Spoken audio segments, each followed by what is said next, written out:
Bro, you're either in the business or you're on the outside of the business. Otherwise, I'm not going to believe a word you freaking say. You cannot be working for WWE. And I would tell this to Bully, and he'd get hot at me and cuss me up and down. You cannot be working for the WWE and then be having a podcast, and I'm supposed to believe that you're calling it down the middle when you're getting a paycheck from one of these companies. What's going on, everybody? This is Dr. Chris Featherstone here for yet another episode of the Wrestling Outlaws. I am here with the Outlaws themselves. Yes, indeed. I have here Outlaw. He's gone. He's absolutely gone. You just shot him right in the heart. Yes, indeed. Oh, he's a zombie. He's a zombie, ladies and gentlemen. Yes, indeed. Former. What was that? Was that Excalibur? Oh, okay, gotcha. Oh, the Tombstone. Very nice. We got EC3, former NWA World Heavyweight Champion, two-time TNA World Heavyweight Champion, and we have Vince Russo, former WCW World Heavyweight Champion. EC3. Hey, buddy. Think about you being WCW World Heavyweight Champion. Map out how you would win. Like, say if you were wrestling in the 90s, who would you be, a face or a heel? Who would you beat, and how would that come about? You know what? I see myself kind of the late 90s, maybe towards, the realization. I think even when Vince came over that, like, we got to go younger, we got to push some new faces, that old stuff ain't working no more. I probably just I'd have been in the Jeff Jarrett spot. I think that would have been my championship run. I would obviously be way more jacked and way more tanned. And, I wouldn't swing a guitar. I would just swing a big stick, if you know what I'm saying. I kind of see myself as that upper mid-card heel, finally getting to the title, and then kind of being a fixture in there to hold down the fort for a little bit and, like, build up a baby face. Yeah, make a Booker T. That's cool with me. Scissor kick, axe kick, 1-2, stupid heel turn, rap gets pulled out. The usual WCW back end booking, but that's where I see it. It's funny, Chris, because they always talk about the dream match. That always makes me laugh when people talk about dream matches. But they always talk about, like, the upper echelon, Taker, Sting. Yep. Bro, I swear, I rather look at, like, the top guys, but not the legends. And I got to tell you, bro, one guy that I worked with, and he never got hot. The story is very similar to EC3. Never got hired at WWE after the merger because it was all freaking politics. Okay. Paul Heyman, knew he was young, knew he was good, and did everything he could to keep this dude from getting hired. Bro, I would have loved to see on the mic in that ring freaking EC3 and Mike Sanders, bro. Above average. That would have been freaking incredible. Mike's promo skills and EC3 and just the confidence and the cockiness these two guys had, and they could go. Oh my God. See, those are the things that everybody talks about the same thing, but man, there were just so many freaking guys that just never, ever got that opportunity that could have been absolute superstars in the business. Mm-hmm.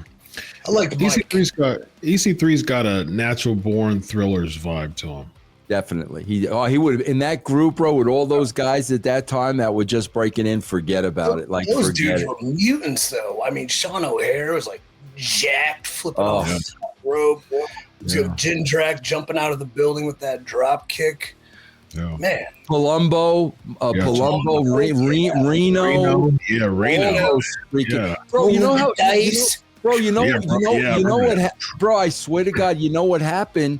Orndorff basically said to me, like, I just started working there, and he said to me, Vince, I want you to come down to the power plant. I think some guys may be ready. Bro, I went down to the power plant. I'm like, bro, they're all ready. Like, they freaking blew me away, and that's why they all came in at once. what a great crop of young talent, bro. Unbelievable, man. I wonder if there was more like policed law and order in the locker room, or it seemed like, correct me if I'm wrong, some of the vets had a disconnect and were just kind of mailing it in. But if they got under some like real tutelage when they were that young prime, where they're still kind of like hungry, but they wanted to learn, then they go through the system and like, this is TV. I think it worked against them in the WWE, because when you go over there, it's, you know, it's a totally different ball game as far as professionalism and like integral things you don't necessarily get when you're working like you're over, which they kind of did because they were thrown in there right away with the top guys, if that makes sense. Well, that was exactly the idea. I mean, that's why, you know, like we put Chuck Palumbo in an angle with Lex. You know, he was the younger, mirrored version of Lex. And the idea is that Lex is going to take this guy under his wing. But, you know, back then with the, you know, just the protecting the spot gimmick, it just didn't work out that way, man. Yeah. Not everyone's caring and pays it forward like me. If you want to see Pay It Forward, check out Exodus Pro on the NWA's YouTube. Win in Rome 2, our best show. And my guys, like, they stood up, they stood out. Real proud of everybody. Very nice. Very nice. Great plug there. Great segue. Yeah, man. I think there's the thrillers don't get enough talk. There's not a lot of. I mean, it's like criminally underrated as a faction, man. I think there needs to be like a short bio. There's like a lot of wrestling YouTube pages that do short bios on people and like, you know, just like chronologies. People need to talk about the thrillers more, man. Yeah. So yeah, I'm writing a book. Maybe I can find a spot in there somewhere. There you go. Yeah. Maybe missed opportunities would be sort of the. I mean, Jindrak and O'Hare were beasts. I mean, beasts, bro. And bro, you know what the funny thing was? EC3 will appreciate this. Chris, I swear to God, as big as these dudes were, okay, Palumbo too. Chuck Palumbo was a big dude, bro. Down at the power plant, they were scared to death of Paul Orndorff. Oh my God, bro. Like, it was unbelievable to see these freaking monsters afraid of pissing off Paul. It was unbelievable, man. It's nice. That's awesome, man. Yeah, I wonder what Reno's doing nowadays, man. He never really jumped off anywhere else, did he? I don't think so. I don't think so, man. No. Yeah. He had a sick finisher move. The roll the dice. It was really, really nice, man. So, yeah. It was the Cody, right? What's that? It's the Cody move. Yeah. Cody Rhodes. I mean, you know, Crossroads is basically a more flowy version of the roll the dice. The roll the dice was more snappy. Yeah. Dude, real fast, not enough moves out of the reverse DDT position. Nobody's doing the old reverse suplex. That move's sweet, man. Yep. You can do a driver. You know what one of my favorite, simplest moves were that you never, ever, ever see anybody do? Bro, I used to love the crucifix. Dude, yeah. That was a great freaking move. Nobody, I have not seen that move in 10 years. I beat Colt Cabana with a crucifix. Did you really? I loved that. Was like my favorite freaking move. I thought that was awesome, man. Yeah, that's awesome, man. Let's talk about Bully Ray making a comment about AEW. He said, really enjoy the backstage with MJF and Hangman. Can't wait till one day both of them go to WWE. Learn the correct way and become stars. P.S. Hashtag BOAD at 10 p.m. Eastern Time. Etc. Promoting the Busted Open show. Vince, what do you take of this as far as just the Bully Ray comment on AEW? Is that bro? I just have a real problem. You know, Chris, we podcast, you know, for a living. Like, this is what we do for a living. Bro, you're either in the business or you're on the outside of the business. Otherwise, I'm not going to believe a word you freaking say. You cannot be working for WWE. And I would tell this to Bully, and he'd get hot at me and cuss me up and down. You cannot be working for the WWE and then be having a podcast, and I'm supposed to believe that you're calling it down the middle when you're getting a paycheck from one of these companies. That's why I stay out of it. And Chris, I'm telling you right now, if some miracle I signed with a company tomorrow, I would have to make the decision, Vince, this means you don't podcast anymore. You're now getting a paycheck from this company. There is no way in the world you could ever be biased. You're not going to say anything bad about them. You're probably going to bury the competition. So you're going to have to make a decision. You either want to collect a paycheck or you want to go out there and tell the truth, no handcuffs, no limits. And to try to do both, bro, that's why, man, I just got to tell you, I've known Bully for a long time, but once I'm seeing him on WWE TV, bro, I cannot take anything. Everything he says, I got to take with a grain of salt. EC3, you got anything to chime in there? Yeah, I just have a different perspective that Bully, speaking from the veteran standpoint, basically stating that these guys have a lot of talent, and then if they were surrounded by minds that could bring them to a higher level, they would be even better.